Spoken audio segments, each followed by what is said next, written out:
উত্তরের শস্য ভাণ্ডার খ্যাত নওগাঁর ধামাইরহাটে চলছে ফসলি জমির বুক চিরে মাটি লুটের মহা উৎসব। দিনের আলোয় যা থাকে শান্ত ফসলি মাঠ, রাতের আধারে সেখানেই হামলে পড়ে একদল মাটি খেকো সিন্ডিকেট। প্রশাসনের নাকের ডগা দিয়ে প্রতিদিন শত শত ট্রাক মাটি চলে যাচ্ছে ইটভাটায়। উর্বর জমি ধ্বংসের এই মহা উৎসবে স্থানীয় প্রশাসন নীরব বলে অভিযোগ উঠেছে।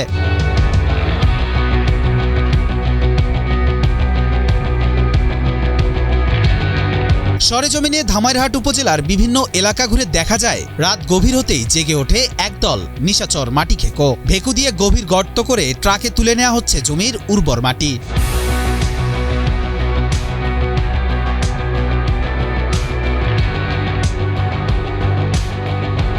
অনুসন্ধানে একটি মাটি বোঝাই ট্রাকের পিছু নিয়ে দেখা যায় সেটি সোজা চলে যায় স্থানীয় একটি ইটভাটায়। রাতের অন্ধকারে চোর আর দিনের আলোয় সাধু সেজে থাকা এই সিন্ডিকেটটি মূলত কৃষি ধ্বংসের এই অবৈধ কর্মকাণ্ড চালিয়ে যাচ্ছে। এতে ক্ষতিগ্রস্ত হচ্ছেন কৃষক ও উৎপাদিত ফসল। ভাটা থাকার কারণে তো ফসলের জমির ক্ষতি হচ্ছে, বিশেষ করে সরিষার ক্ষতিটা বেশি হচ্ছে। আর সরিষা, রূপা, আমন, এজিগিরি, ধান এগুলার ক্ষতি আরো বেশি হয়।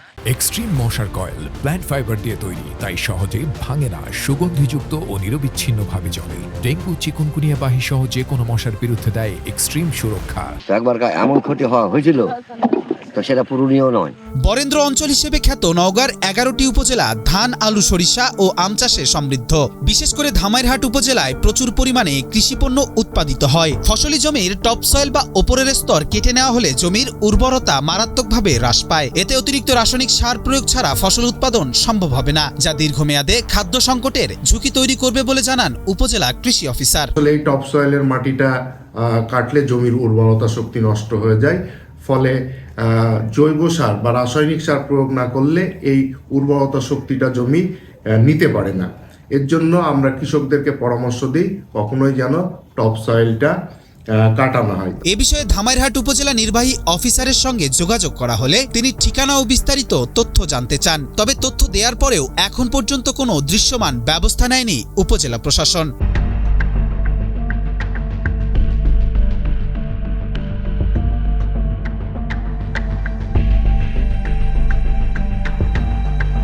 জেলা প্রশাসনের অনুমোদন ছাড়া ফসলি জমির মাটি কাটা বা শ্রেণীর পরিবর্তন করা দণ্ডনীয় অপরাধ বলে জানান অতিরিক্ত জেলা ম্যাজিস্ট্রেট। ফসলের মাঠে তো আপনার ফসলের মাঠ কেটে মাটি কাটার জন্য বা যে কোনো শ্রেণী পরিবর্তনের জন্য জেলা প্রশাসকের অনুমোদন লাগে। আর যদি এটা অনুমোদন বিহীন ভাবে কখনো কাটা হয় তাহলে সেটা হচ্ছে আপনার আইনের আওতায় পড়বে। মাটি শুধু জমির নয়, এটি আমাদের খাদ্য ও অস্তিত্বের ভিত্তি। আজ যদি এই মাটি লুট থামানো না যায় তবে নওগাঁর সমৃদ্ধ কৃষিভূমি অচিরেই বন্ধ্যাভূমিতে পরিণত হবে।